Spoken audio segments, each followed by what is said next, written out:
Welcome to the One Inside, an Internal Family Systems podcast. I'm your host, Tammy Sollenberger. On today's podcast, I chat with Brian Jaudon about IFS and coaching. Hey everyone. On today's podcast, I chat with Brian Jaudon. He's an IFS-trained coach who works with a wide range of clients, from executives and entrepreneurs to shamans and creatives. Brian has led two highly successful IFS and coaching courses and has been around the IFS world for a really long time. We chatted a few times offline when I started the podcast a few years ago, so I love that he will be the last guest for season 3. We have such a sweet conversation. I think these are the best kinds for the podcast. It has a lot of interesting information about IFS, about gift development, asking good questions, contracting, and of course, working with our parts. But the best part of the episode, I think, is the authentic connection and the conversation that just flows naturally from that. I'm just so grateful to him, and I'm grateful to all the guests and all the listeners who have made this 3 seasons of doing the One Inside podcast so fun and so rewarding. You can check out Brian at his website, brianjaudon.com. You can also learn more about his gift development at livinggiftconsciousness.org. Definitely keep in touch with Brian to find out more about his own coaching institute that he's developing, which sounds super amazing. You can follow me at IFS Tammy on Instagram and on Twitter, or the One Inside Facebook page. You can get a free copy of Get to Know a Should Part meditation and sign up for my sometimes monthly newsletter at tammysollenberger.com. You can buy my book, The One Inside, 30 Days to Your Authentic Self, on Amazon, Barnes & Noble, your local bookstore, or wherever you get books. Brian says the right question at the right moment is a key that unlocks a lock. Then we give space to experience the ripple that comes from that. Brian and I chatted afterwards about all the things, and he did this for me. He asked the right question in the right moment and let silence sit. The question and the curiosity I have about it has continued to ripple. I will see you all in the fall for season 4. Enjoy. Hi. Hi, Tammy. How are you? I'm good. How are you? Doing great. It's good to see you. Good to see you. Where are you? I'm in my house in New Hampshire. Uh-huh. And the dog has dinner, and I just gave her a conch shell full of peanut butter. The boy is in a shower. He also has a plate of food. Wow. So everyone is eating or going to be eating or focused on something else besides me for a little while. Wow, that's impressive. What about you? Where are you? I am in San Diego, actually just a little bit north of San Diego. We're about 2 miles from Del Mar. And maybe about 20 minutes north of downtown San Diego. And are you from California? No, I'm from Georgia originally, and I spent I had a stint in Washington, D.C. for 8 years when I was in my 20s, but most of my life I've lived in the southern U.S. and a lot of that over 20 years in the North Carolina mountains, actually. California is a whole new experiment. I had been to California, but not very much. And so this whole California vibe is, I have to say, it is, I can see the attraction. I can see why people are drawn here. Okay. What made you go there? Her name is Megan, my partner. And so she's a Pittsburgh girl, but she moved to San Diego about 7 yeyears ago. Okay. So she's sort of not by birth, but become a California girl. Okay. And I did, before I moved to California, I bought a home just outside of Brevard, North Carolina, in the mountains, where I have wanted to have a home there it's been a long time dream of mine. And my family actually lived in Brevard in the 1950s before I was born. So I've always had felt a family connection there, but also just I don't know. That part of the country is very sacred to me. I love that. And so Mhm. you split your time between San Diego and this beautiful sacred place Yes, in North Carolina. we do. Yeah, Mhm. that's Yeah, great. And it works. is she liking that too? Liking that? Yeah, yeah, I think she likes it. I mean, I could live there in North Carolina full year round, but that's it's way too rural and isolated for her. But it works. I mean, I get my fix. I can go for a few months out of the year, and but yeah, it's we definitely the bi-coastal life is not for everyone.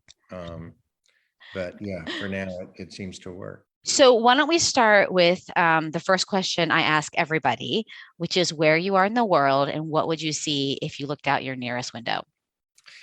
All right, that's a fairly easy one. I like answering these easy questions first. So I'm in California, just north of San Diego, near Del Mar, California. And if I look out the window and I can look through the haze, I can see the Pacific Ocean, which is lovely. Yeah, it's actually a couple of miles away, but you can actually see the breakers, like the waves breaking, and it's just sort of we get this nice ocean breeze and it's really lovely. I mean, we're very fortunate to be able to have that. So just that kind of vibe and that energy of the ocean is so powerful. Mm. So yeah, just I soak it up as much as I can. Yeah, yeah. I feel the same way. I live in New Hampshire, Mhm, and I live probably 20 minutes from the ocean, from the Atlantic Ocean, mhm. and it's June, which is when this will be released. So is June, and this will be released in June. And yeah, I'm just starting to go to the beach now. The weather's Mhm. beautiful here, and this is the best time to live in New Hampshire. I love it. Yeah. So what I think I want to talk to you about first is I heard from so many people that took your IFS and coaching course. I think it was in the fall. And I Mhm. think it was wildly successful. And so I wanted to talk a little bit about that because I know you took a lot of time to put that together. And I Right. think it was really, really, really successful. So can we start there and just sort of see where we go from there? Sure. And if I may, if I could just back up a tiny bit, I back in 2018, I was part of the IFS Institute's first ever really official offering of any kind around IFS and coaching. And I co-designed and co-taught that with my colleague Anna Tanzi, um, who is in Connecticut. And so we didn't really know what the audience would be then. I kind of remember talking to John Schwartz, the executive director at the time. I said, John, how are we going to measure whether this was successful or not? And I was thinking if we got 50 people, that would be a huge success. And we ended up getting over 500 globally. And In it just, 2018. in 2018, it really knocked us all off. And we really were struck by the appetite and the interest in the application of IFS in the coaching industry. So that was in 2018, and then 2021 rolls around, and there've been some rumblings about we should do another version, and so I ended up partnering with another colleague, Guthrie Sayan, a very masterful teacher, very a master of the model. And we have very different styles and we work in very different ways. And I think that was a real plus. So we ended up offering, I think it was called Coaching for Self-Leadership, as you said, this past fall. We ended up getting over 1,000 people globally live, I mean, to participate, give or take, in the live sessions. And of course, I think it's gone into evergreen status now. But that particular course was for coaches who were ostensibly new to the model. And of course, people snuck in who were not new to the model because there's such an appetite for IFS these days. But that was really designed for people who were really first encountering IFS and to kind of really help them see where they could take IFS in their own coaching practice. So that was really a lot of fun to design and co-deliver with Guthrie. Yeah, so we got a really great response, and it was fun delivering it. And there's been a lot of energy and buzz around IFS and coaching. What do you think? So in 2018, then and maybe even in 2021 and Mhm. now, what do you feel like was um, missing, or what was happening that coaches weren't getting what they needed from whatever the IFS Institute was providing? Yeah, I think that, well, first of all, not everyone who is in the coaching world is drawn to the therapeutic application. So, I'm a former MSW dropout of 25 years ago. So I was actually enrolled I thought I was going to become a therapist actually about 25 years ago. And about halfway through the MSW program, I was enrolled in through UNC Chapel Hill, which was one of the best programs in the country. I just realized that is not my path, and left school, and I gravitated pretty quickly to coaching. But I think not everybody is really drawn to that really in-depth kind of therapeutic application. So it's really doesn't fit. I mean, there are coaches who do go through that traditional track, but I think that more and more we're seeing that there really is a need for a different track. And I know that's very much on the Institute's radar. I chatted with Katie Nelson, the CEO, the other day, and I know that's part of their strategic plan is to really figure out what that looks like and what that particular offering will be. But they are keenly aware that there's a real hunger and an audience waiting for a coaching, some form of a track to learn IFS, both what the model is and how to apply it in coaching.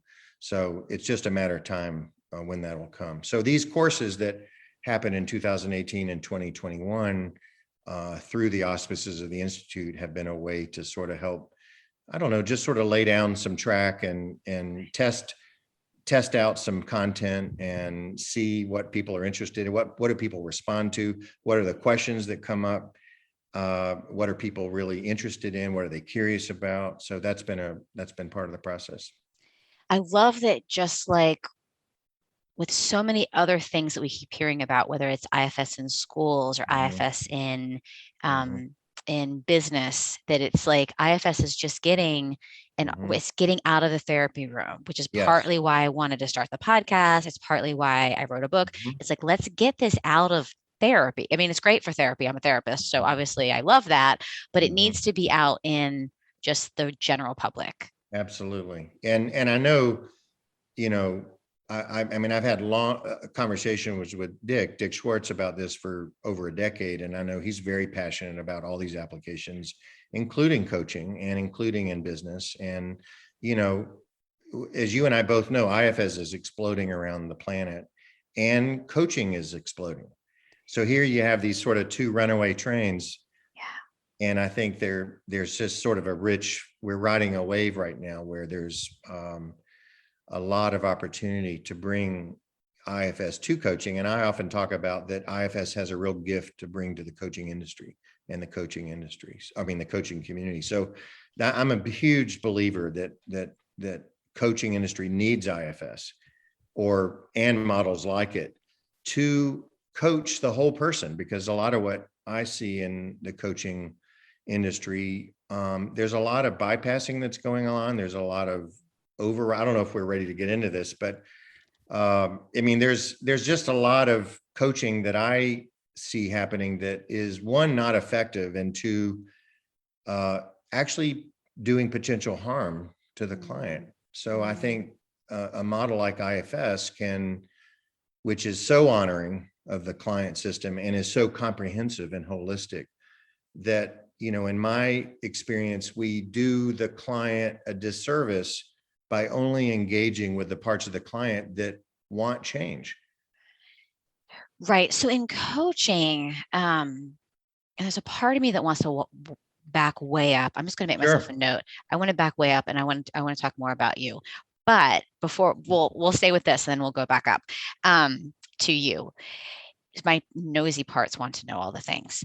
So what happens then? So what happens differently in coaching than in therapy is someone comes to you. So what would that look like that's different? Like if someone comes to you as a coaching client versus if they come to me as a therapy client. Well, I don't know is the real answer. I mean, therapy and coaching, that's the hot question in not just the IFS community, but in other communities, is what's the difference? Where does therapy end and coaching begin? Yeah. That's one of the questions. And then with IFS specifically, where can an IFS informed or an IFS trained coach go that's within integrity and also in service to the client? And there's multiple answers to that question. But but the reality is there's a lot of overlap, I think, depending on a given therapist and a given coach.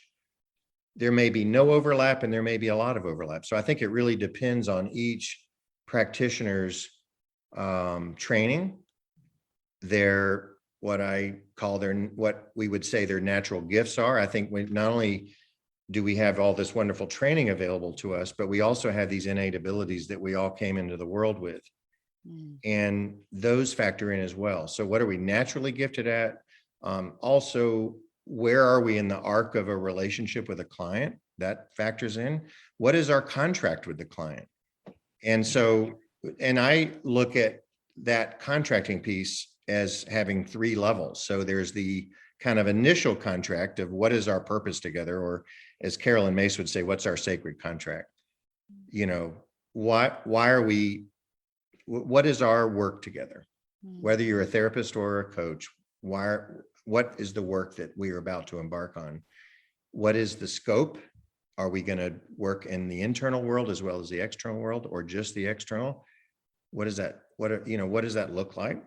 Yeah. And so there's that initial contract, and then there's session to session contracting, and then there's in the moment contracting. So if we are truly attuned to the client, we are at various points of a session saying, okay, now we found ourselves at this intersection. Now where are we going to go? I love that. I love that.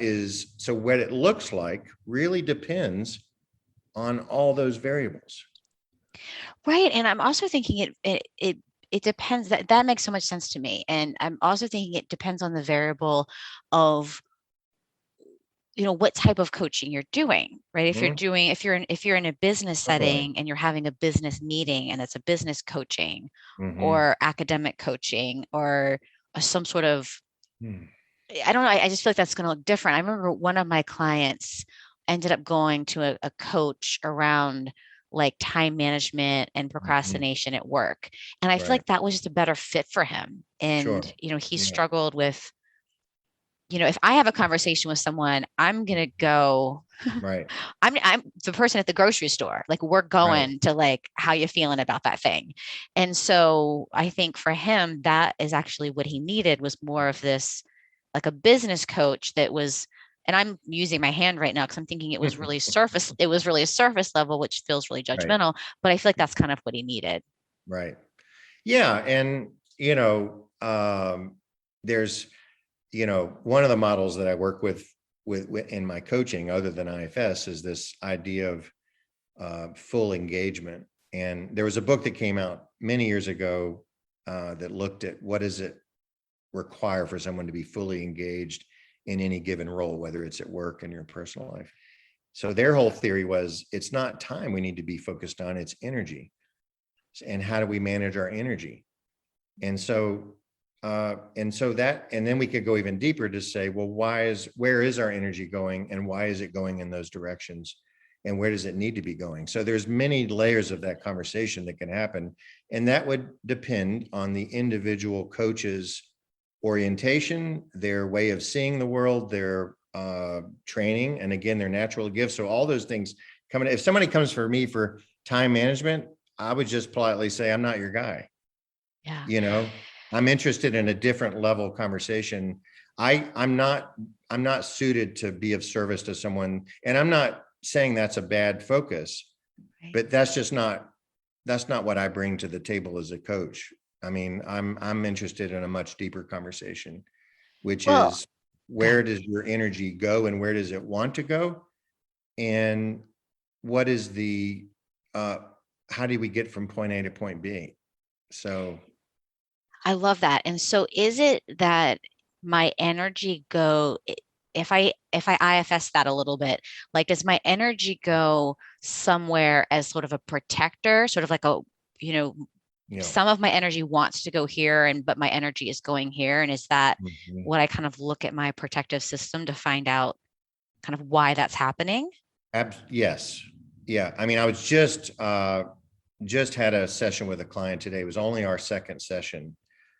And this is through a business relationship. And so their employer is asking me to work with this person because there's some issues there, right? So that often happens. So, but what got revealed in our second session together was that there's a place where this client's energy needs to go, but the pattern is it's not going there. So I wanted to find out, well, why is it not going there? And we pretty quickly got into a conversation that there was a part of her, and I just started to sort of gently weave in a little bit of IFS language, that feels overwhelmed. And when it feels overwhelmed, it just shuts everything down. So we kind of identified it pretty quickly. There's this pattern of overwhelm and shut down, pattern of overwhelm and shut down. So I sort of asked a classic IFS question. It was sort of, when do you first, I didn't even sort of want to interview a part. I said, where do you think that originated? How far back into your life? Does it go back into your 20s, your teens? And so she was able to pretty quickly access to her father, who dealt with his own energy patterns in a way that could have a backlash on her and other members of the family. So it's sort of we're really talking about a trauma response, to put it through, IFS language. So that trauma response is preventing her from her energy going to where it needs to go. Right.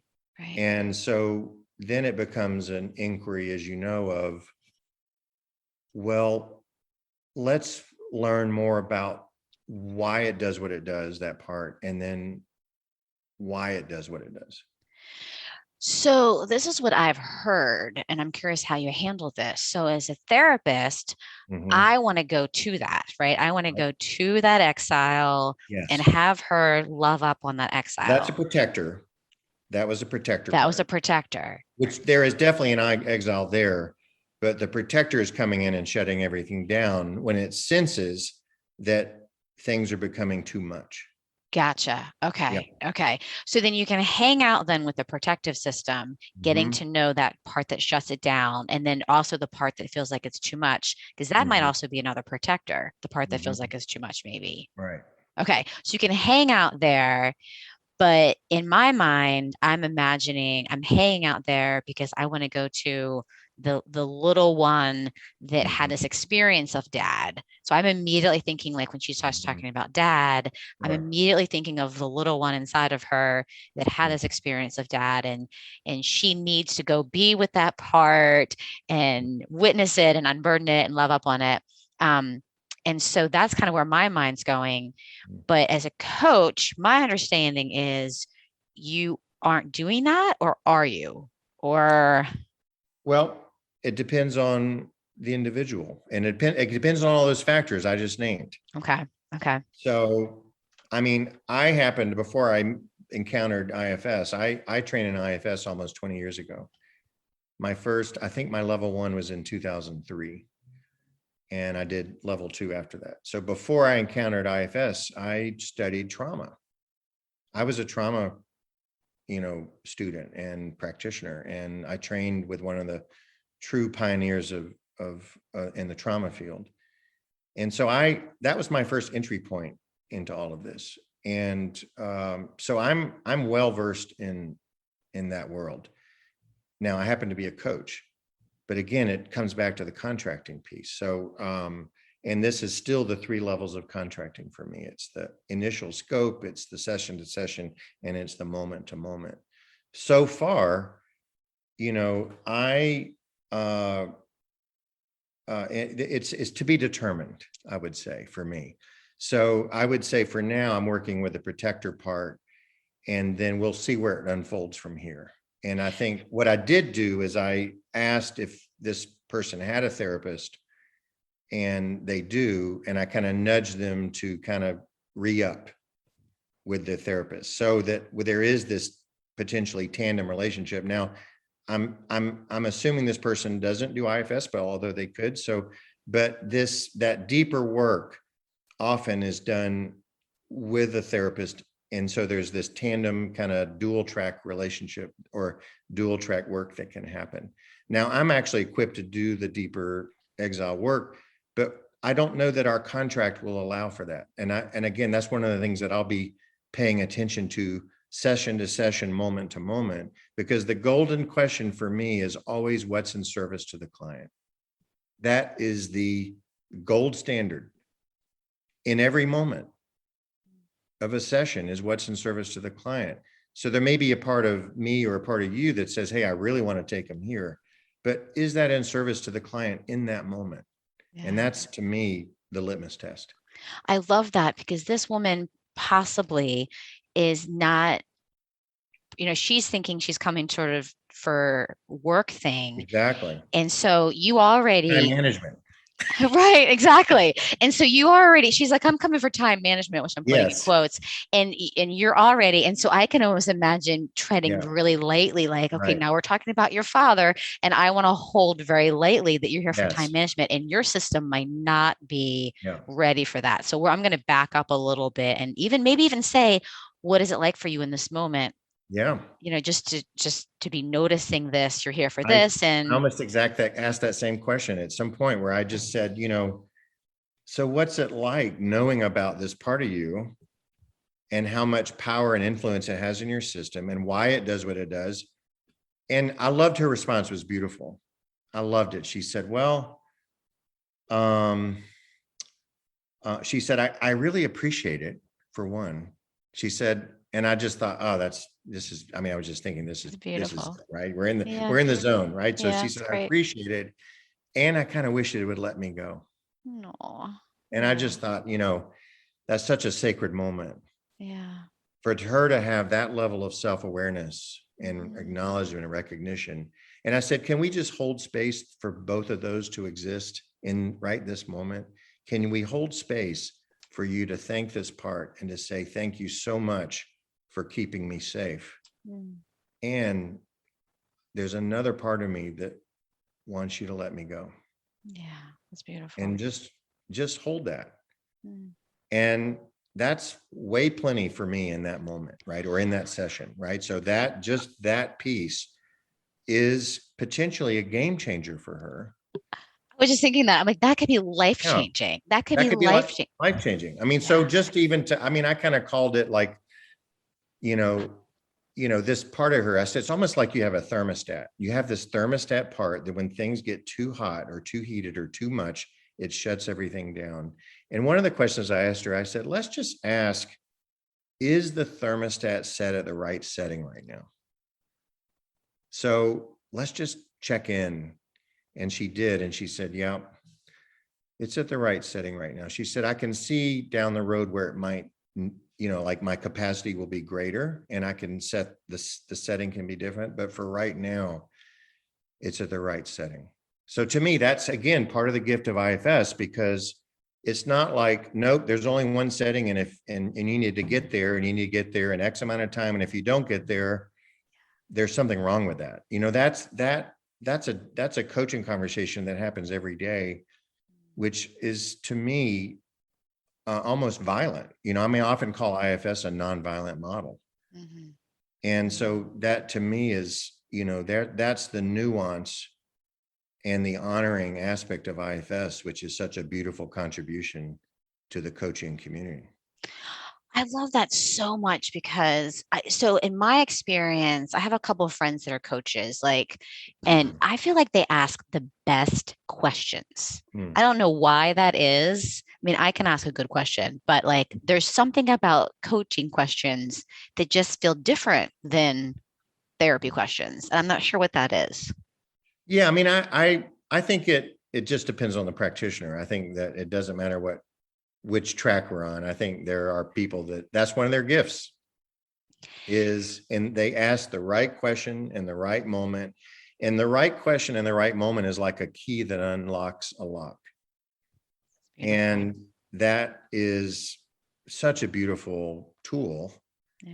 And some are better than others, whether you're a therapist or a coach. But I think being able to listen for the right question. I don't know. There's a practice that I've gotten exposed to. I don't know if you've heard of it in the Quaker community. There's something called a clearness committee, and a clearness committee is anybody in a Quaker community who is facing a life challenge or a transition they pull together a circle from their community, and all they can do is ask questions. That's all they can. They can't make any statements or give any advice. I And so, love that. and Wow. the questions, I've experienced this multiple times, and I think I found it quite inspirational. And the standard in the Quaker community is unless this question came to you from God, don't ask it. So it's Mm, sort of like, if you're just asking it to ask it, or if it's some like, like, wait for the Spirit of God to move through you mm. to see what question to ask. And I know that's a pretty high standard. I'm not saying that should be our standard, but I think I remember that experience. And Mm, again, it's what's in service to that individual in that moment. And the other thing about that I witnessed in that clearness committee is there needs to be space for the question to ripple. When a really great question is asked, it ripples throughout the person's system, and it has several waves. mm, And we need to create enough space for that person to experience all the ripples and not stack too many questions. And I'm guilty of this sometimes. Sometimes I forget to do this, but not stack too many questions on top of each other, because then the nervous system gets a little bit overwhelmed. But yeah, I mean, that's one of I mean, I think that is the most powerful tool of the coach, mm. is the question. That's beautiful. And I love that because if I'm holding that it's in service to the Mm-hmm. person I'm working with, then I would ask a question and then give space Yeah. and be quiet and let those ripples happen because something's happening on the inside of them. Yeah. And then we use, it's not proprietary to IFS, but we often ask the question, what are you noticing? Right. So that's a great question to, at some point, to say, just what are you noticing? Yeah. I feel like I've picked up, what's happening right now. And I don't know where I've picked that up, but I feel like that's what I'm asking that all the time. Um, just what's happening in this moment. Mhm. I think it's the same thing. And I think it's a U-turn though, right? It's like what's happening in this moment, and it gets Mhm. them more connected to their system and their bodies. And I think Mhm. it gets them out of their head a little bit. Yeah. And and to you can begin to, the client begins to download information, and then we as the practitioner can begin to kind of catalog information, and then ask it again, what else is there anything else there, Yeah. and sort of a little bit of sort of, well, what else is there, if anything? And then you can kind of begin to um, illuminate that internal landscape. And I think that's part of what's happening in IFS, is we're illuminating for the client their internal landscape. Mm. What's happening for me as you say that, I'll just go ahead and practice this. What's happening for Mhm. me as you say that is how often we're either rushing or we're in a relationship where I feel like I have to hurry up and say what I'm going to say. Yeah. And then because you're going to hurry up and say what you're going to say. And there isn't the space and the quiet for Mhm. my internal landscape to be illuminated. Right. And then in relationship, if there isn't space for me to do that and a space for you to do that, Mhm. then then we're sort of rushing each other so much. Right. Even if it's in our personal relationships or even in a therapeutic or coaching relationship, I'm like, I got 55 minutes or something and let's Exactly. hurry Yeah. it I up. mean, it doesn't, for most of us, it's a rare opportunity to really slow things down. Often talk about, you know, it's about slowing the movie down. And actually watching the movie of our life frame by frame. And if we can do that, we get information that we wouldn't get otherwise. It just moves too fast. So if we can slow the movie down and watch it frame by frame and notice what's happening, then, you know, it just, that internal world just unfolds and reveals itself with enough safety and with enough honoring. Most people are ready to do that. You know, that's again part of the sacred contract between the client and the practitioner, is that's unfolding and that gradual revealing can begin to happen. I want to shift to the gifts, the gift development work, because you hinted to that about sort of, you know, the coaches, you know, their personality and all that stuff, and also their giftedness. Yes. So I'm curious about that, and we're definitely going to talk about that. But I'm And then curious there's also the gift of the client and their system, and seeing every part of them as having a gift for the system as well. So yeah, it goes both ways. Oh, okay. Okay. So it's not just, okay. So I want to talk about that. And then I also am curious about how you ended up, sort of more of your story, like how you ended up like this MSW program, not for me. And then what happened after, you know, from there until 20 years ago doing IFS, and sort of curious about your story too. So we can cover both of those. Sure. Or, yeah, I'll follow your lead. Well, why don't we start with, let's talk about you a little bit. Tell me what happened, as much as you want to share and you feel comfortable sharing, how you ended up leaving this program, and then how you ended up finding IFS, right, and what you've been doing for 20 years.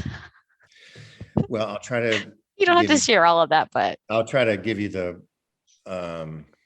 cliff notes a little bit. But so I think I mentioned my first career as a journalist. I can't remember if I mentioned that. So I spent my 20s in Washington, D.C. as a journalist, which was a great ride, a wonderful adventure. And I ended up having my dream job at age 28. I was a news editor of a national magazine. But by 30, I was done. I was so burned out, partly because of the content that I was covering. This particular magazine was dedicated to social justice around the planet. So all of the content I was working with was around that. So I actually developed a chronic illness in 1992, which was my final year as a journalist. And I had to just unplug. I ended up moving out of DC. I moved to the North Carolina mountains to heal, like a lot of people go to the mountains to heal, or wherever they go to heal.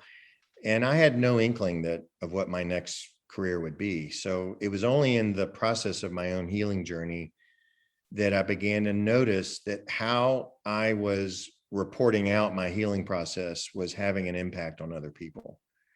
So I went through probably a 3-year healing journey to heal from this illness.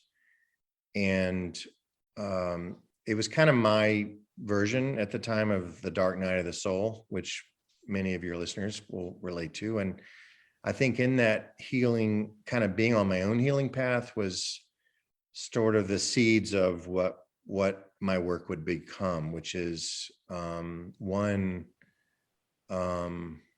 all the big questions. Why are we here? And sort of what is healing? What does healing require? And so that just became sort of in my experience. And I think at a certain point, I realized that I wanted to dedicate my life to being in service in a different way.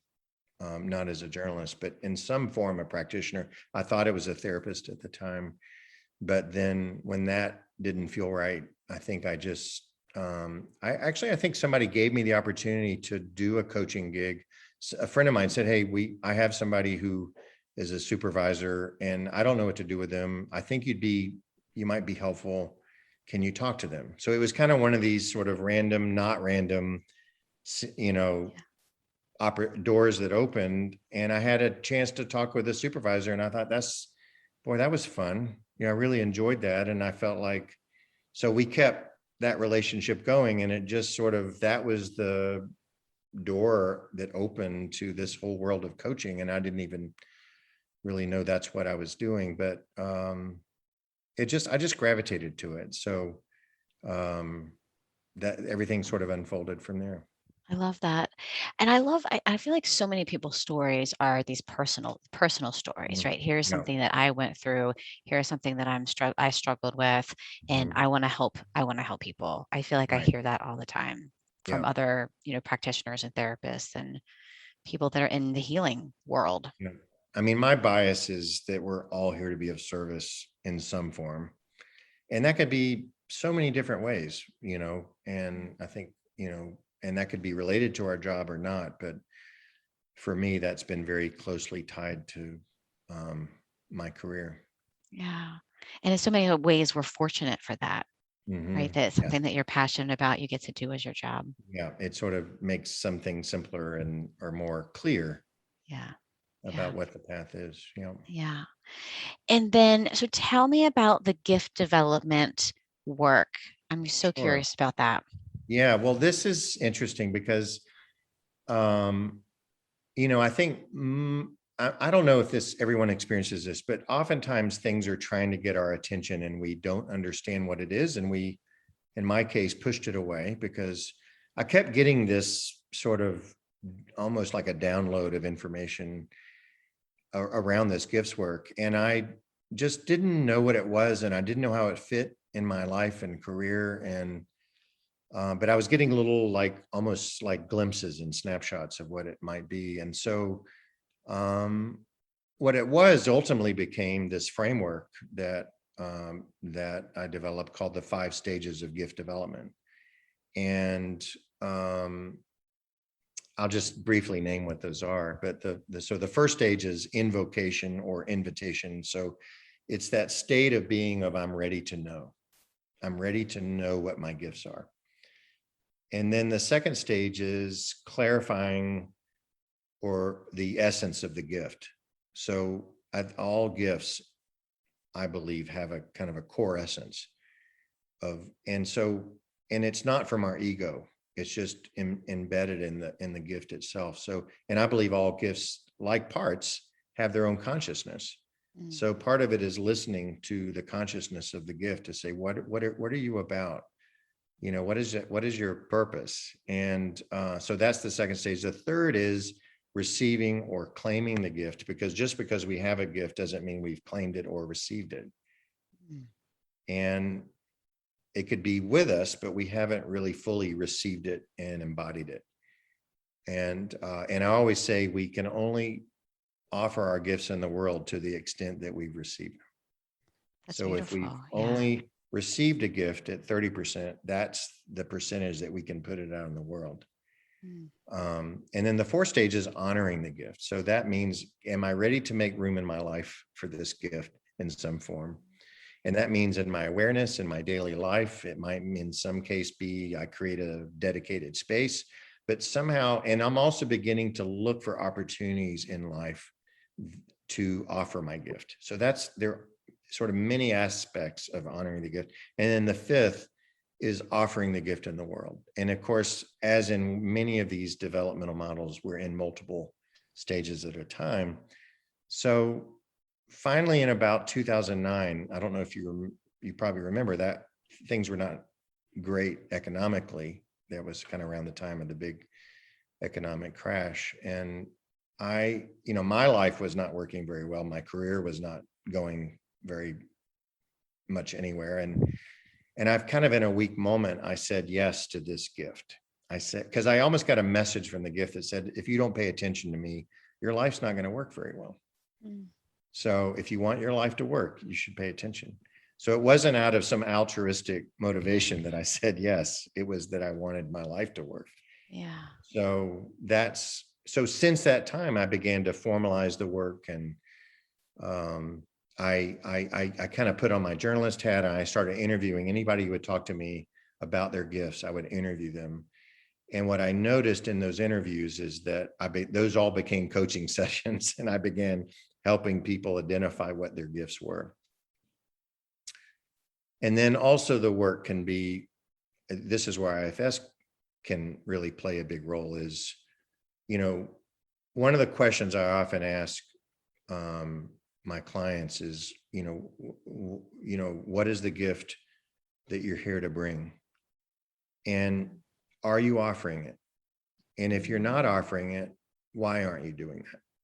So, I mean, I think we all have multiple gifts, but I think in some ways we can almost distill or filter that question as to what is the gift that you're here to bring.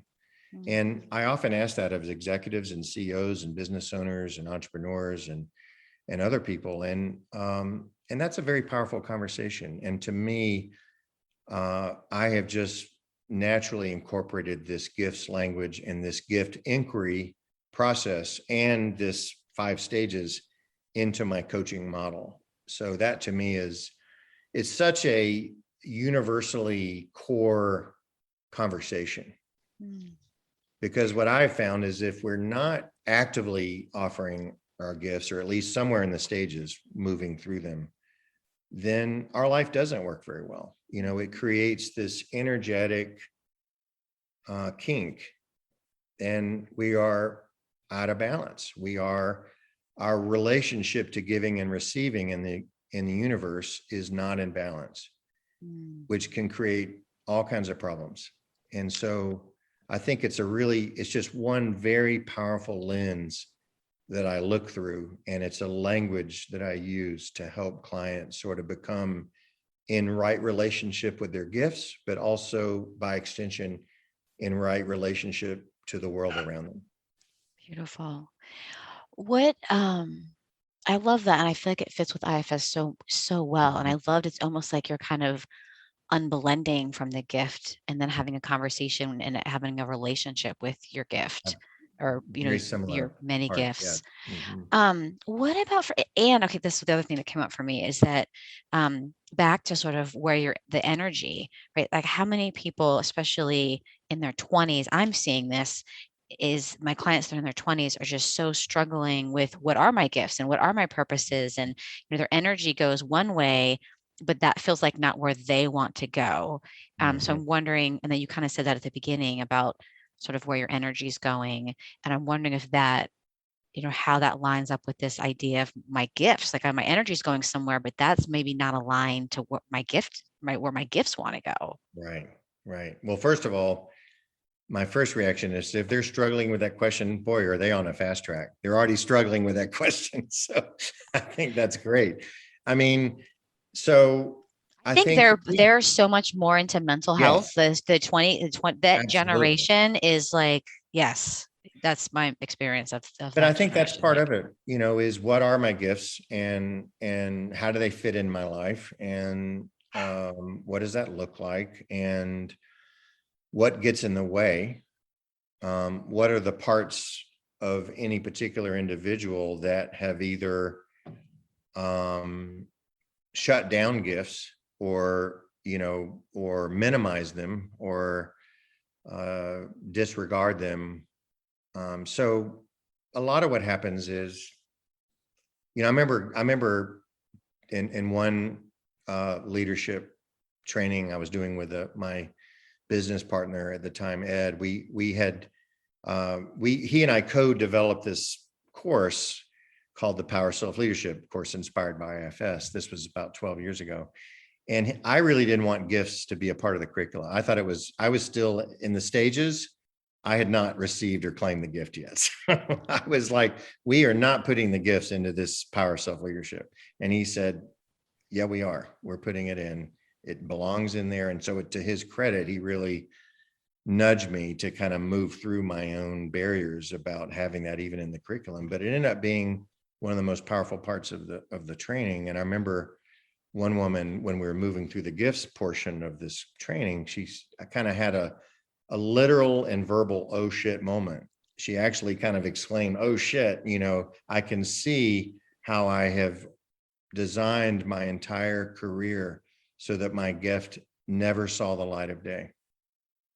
So in that moment, she got a glimpse of how her parts, she didn't have that language, but how her system and her parts had organized things so that it never came to the surface. Interesting. And I think that's not unusual. Right. So, or people are in some version of that equation where we have either, um, pushed down or overridden or bypassed or diminished the gifts that we do have, because our gifts have power. And often there is some trauma history related to gifts. So we have to sort through that as well. So there's a whole healing and developmental process that can happen to really fully move into this right relationship with gifts. And I think, as you said, IFS is just a beautiful counterpart and a partner in that conversation, so that people can move through in an honoring way what is preventing them from knowing and discovering and beginning to fully embody and offer their gifts in the world. That's beautiful. Yeah. What happened for me, as you said that, is, yeah, if you ask a client or even ask yourself, or sort of if listeners are sort of Mhm. thinking about their own gifts and struggling with sort of, why they're not using them, just asking that IFS question, like asking the part, what are you afraid would happen if Mhm. you did? And I Right. think that will lead to some of that trauma of, like, Mhm. then I'll be exposed, or, I Yes. have to play small, or it's, Or it's ridiculed not or ridiculed or criticized, or vulnerable or yeah, shamed. absolutely. Yeah, Yeah, it it's just keeps us safe. Maybe sort of not using those gifts, our parts will do anything to keep us safe. And so that not using our gifts often maybe, you know, feels like it keeps us safe. completely. Yeah. No, I mean, I think that's a big part of the conversation and the process is to move through those conversations and Love to that. do it in a way that is, again, honoring and nonviolent. Yeah, honoring that, of course, that part's doing that for a really good reason. And, we're not bypassing that part to be like, well, get out of the way. We have to use our gifts. Like, that Yeah. part has good reason for doing that. I remember I kind of hid this gifts work from the IFS community for like several years, like because I was just kind of like, because the IFS community, as it is for you, is a very sacred community. And so I was even there's this whole phenomenon of gifts hoarding, right? We hoard our gifts. And so I was hoarding this gifts work from the IFS community. And finally I said, okay, I'll do a workshop on gifts and IFS. And I ended up doing it. I don't remember what year it was, but I was just blown away by how beautifully these different models fit. And I remember doing, and the third methodology I've been weaving in is constellation work out of Germany, so which you may be familiar with, but it's beautiful, very powerful model.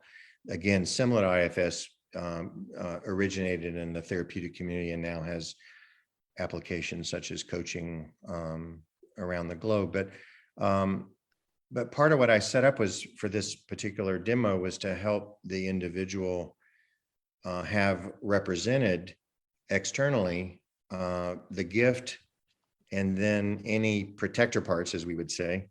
And then, but I had the recipients, the future recipients of the gift represented as well.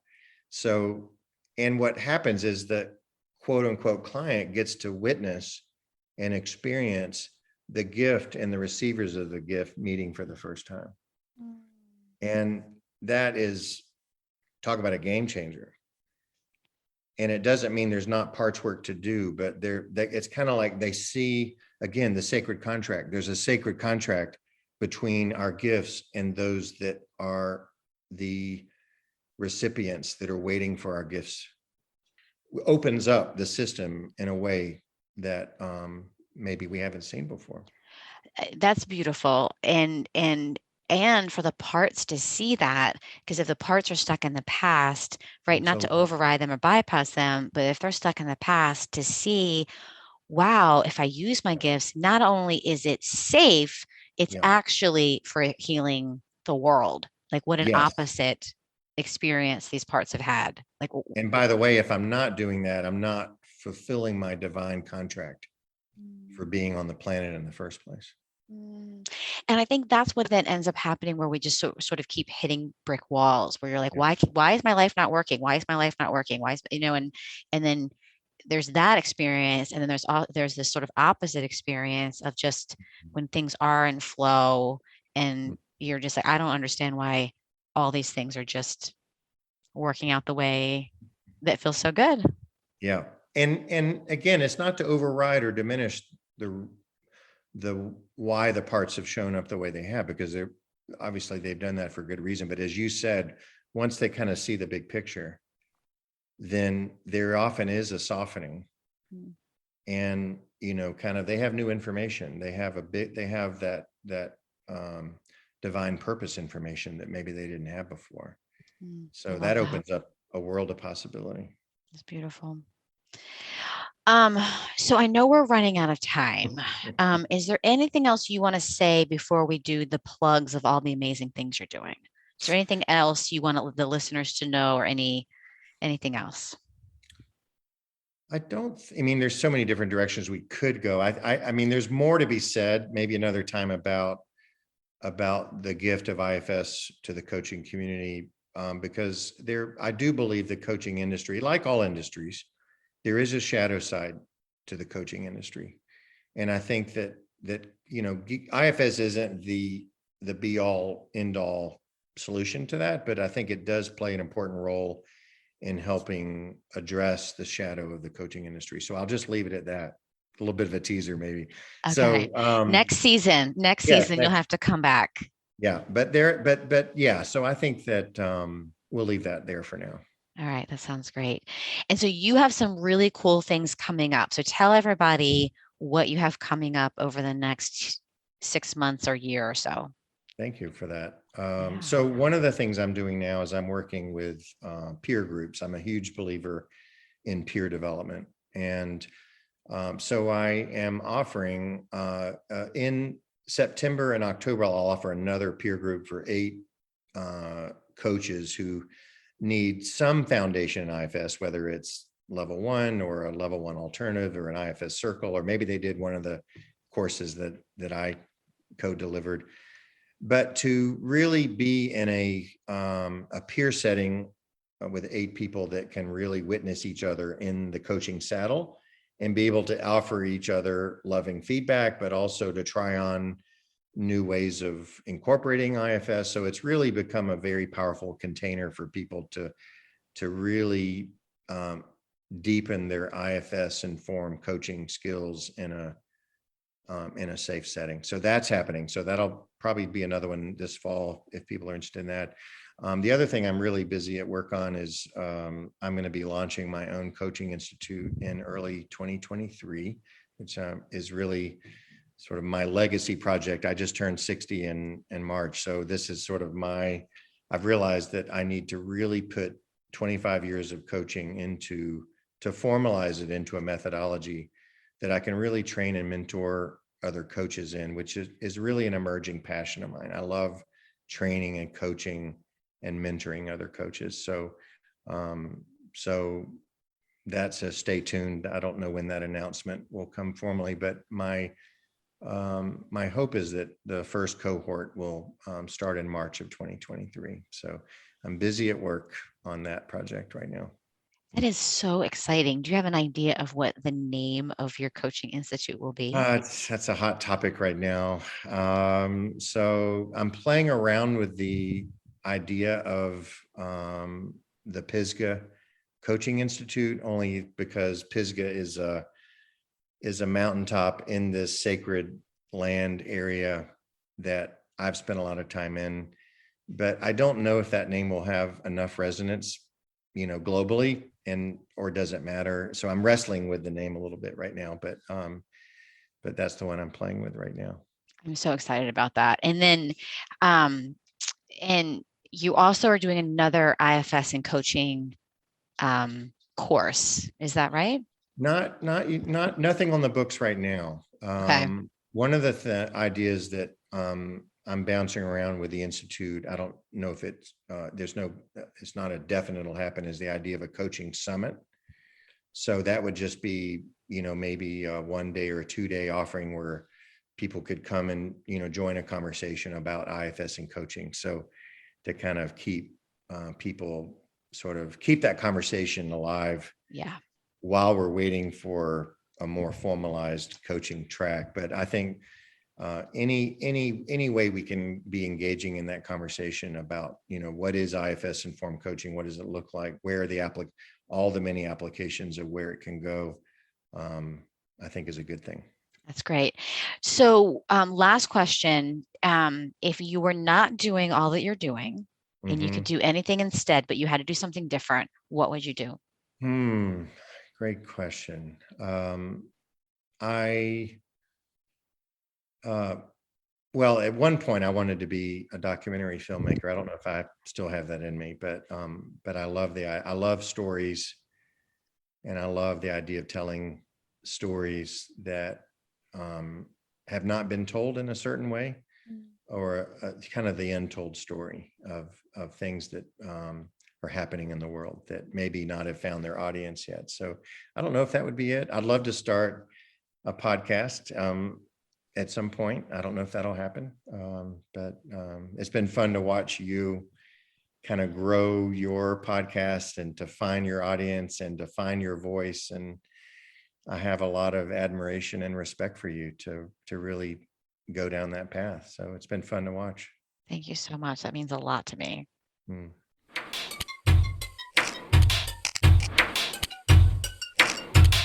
Thanks for hanging out today. If you liked this episode, make sure you subscribe. And if you really like this episode, share it with a friend and leave a review. You can follow me on Instagram at IFS-Tammy and join our community on Facebook at the One Inside Podcast. Talk to you next time.